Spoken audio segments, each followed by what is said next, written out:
what impact it should or should not have on the way that we think about the moment that we're in right now.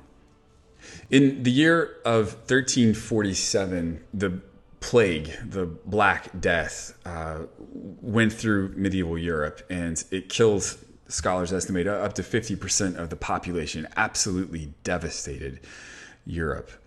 In the years that followed, as the nations began to heal, as the plague became a thing that we remember instead of something that we experience, a number of changes happened in those countries. One of the huge changes, if you're a follower of church history at all, that you'll probably recognize is something called the Protestant Reformation. The Roman Catholic Church had, at that time, started to be criticized by a number of reformers, the most prominent one of which at the time was probably Martin Luther. Martin Luther wrote 95 theses and nailed them to the Wittenberg door and essentially said, these are the things that the Roman Catholic Church is not living up to, the ways that it's not following after what he believed it should at the time.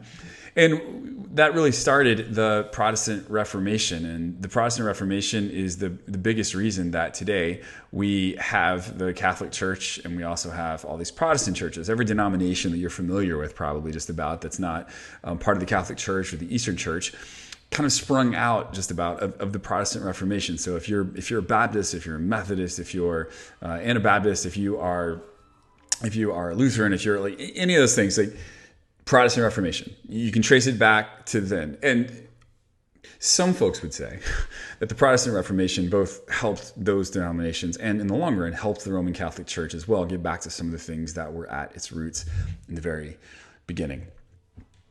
Martin Luther was, like I said, a prominent reformer. And what happened in 1527 is that the Black Plague that had blown through Europe in 1347 returned, and it returned with a vengeance. But this time, society was different than it was before. Before, everyone understood that this was something that threatened all of us, and they worked together. And there were all kinds of questions that we found at the time, like how do you not spread the disease? How do you care for others while also thinking about yourself and your family? It's not that people weren't wrestling with hard questions. It's just that they were united in their attempt to try and combat it. In 1527, the society that found the plague again was different than the one that it had swept through the first time. Society was deeply divided and polarized, largely because of the events of the Protestant Reformation. On top of all the fears of death and social breakdown, the perceptions of the disease were filtered through layers of mistrust that were rooted in the tribal differences, which were religious differences at that time that people had. And so while Protestants regarded the plague as God's judgment on the Catholic Church with all of the decadence that they perceived and idolatry that they perceived, Catholics accused Protestants of weakening the unity of all of Christendom in a time of crisis. And both sides were happy to accuse the other of cowardice or of making missteps or any of those kinds of things. In August of that year, some of the first victims of the plague were dying in the city of Wittenberg. And Martin Luther and others who worked at the Wittenberg University there, the University of Wittenberg, were asked to relocate to another city. But Luther actually refused. He refused not because he wanted to stay where he was and keep the doors open and ignore this plague that was sweeping through. He refused because he wanted to stay behind and help. He wanted to be a part of the solution. And in 1527, there wasn't the kind of medical institution in Wittenberg that we would enjoy here. There wasn't a total lack of it, but there wasn't as much. And so Luther continued to help out where he could and also to abstain where he could. And he warned people at the time. He warned people of either refusing to help on the one hand or on the other hand of refusing to take it seriously. In fact, it's interesting how much he accused people of refusing to take it seriously and how meaningful it seemed to him that Christians, followers of Jesus Christ, would take something like this seriously. So I want to share with you an extended quote from Martin Luther, and I just think it's worth us puzzling over. This is what he said. Others sit on the right hand. And the left hand, what he's talking about, right, is just leaving people to the mess and not being involved at all. He just thinks that that's too far the direction. Like he refused to leave Wittenberg, essentially, and just let the chips fall where they may because he wanted to be a part of the solution. But others sit on the other side of it, he says. They are much too rash and reckless, tempting God and disregarding everything which might counteract death and the plague. They disdain the use of medicines. They do not avoid places and persons infected by the plague, but lightheartedly make sport of it and wish to prove how independent they are. They say that it is God's punishment. If he wants to protect them, he can do so without medicines or our carefulness. That is not trusting God, but tempting him. And I should say up front, I do think he's using tempting God in a metaphorical way here. I don't think he's literally saying that if we tempt God, God will get so angry he's just going to wipe us all out. It's that phrase, right? Tempting God, saying it's the opposite of trusting him. It's saying that instead of trusting God, what they're actually doing is doing everything they can to bring about a circumstance that is less than desirable. Let's continue. No, my dear friends, that is no use. Use medicine. Take potions which can help you.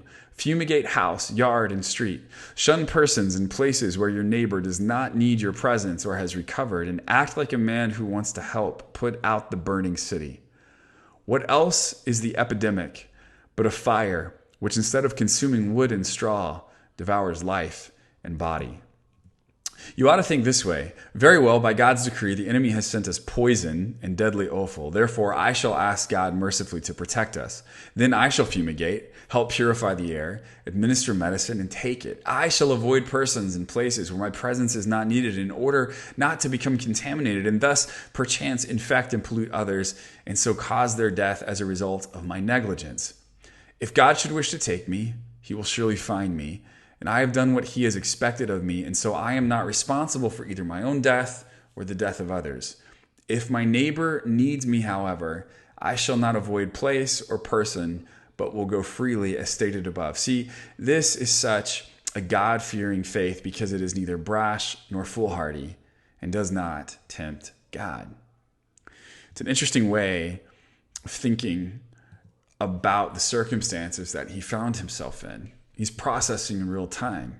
He's trying to figure out what is the Christian response in a moment such as this. What am I called to do, and how should I be a part of the solution of the kingdom of God and not a part of the problem? It's worth considering that in the 16th century, a plague broke out, something that they couldn't control, that was taking lives, and the church was wrestling with what to do. It broke out at a time of highly partisan bickering. It broke out at a time when groups couldn't help but filter it through the lens of their own tribalism. And Martin Luther had to figure out a way in the midst of all that to cut a middle path, to look for a creative third way instead of jumping on the bandwagon of either the movement he helped start or the movement he left behind. I'd love for us as followers of Jesus to consider what it looks like during this time to be faithful to God and to be part of solutions. What does it look like to be a good kingdom ambassador during this time? What does it look like to shout the gospel of Jesus Christ in helpful ways, but to look out for the weakest of us? I have thoughts on what that can look like, and I think that it has implications for how we live our lives, when churches should open back up, and all those kinds of things. But I'd love to hear your thoughts.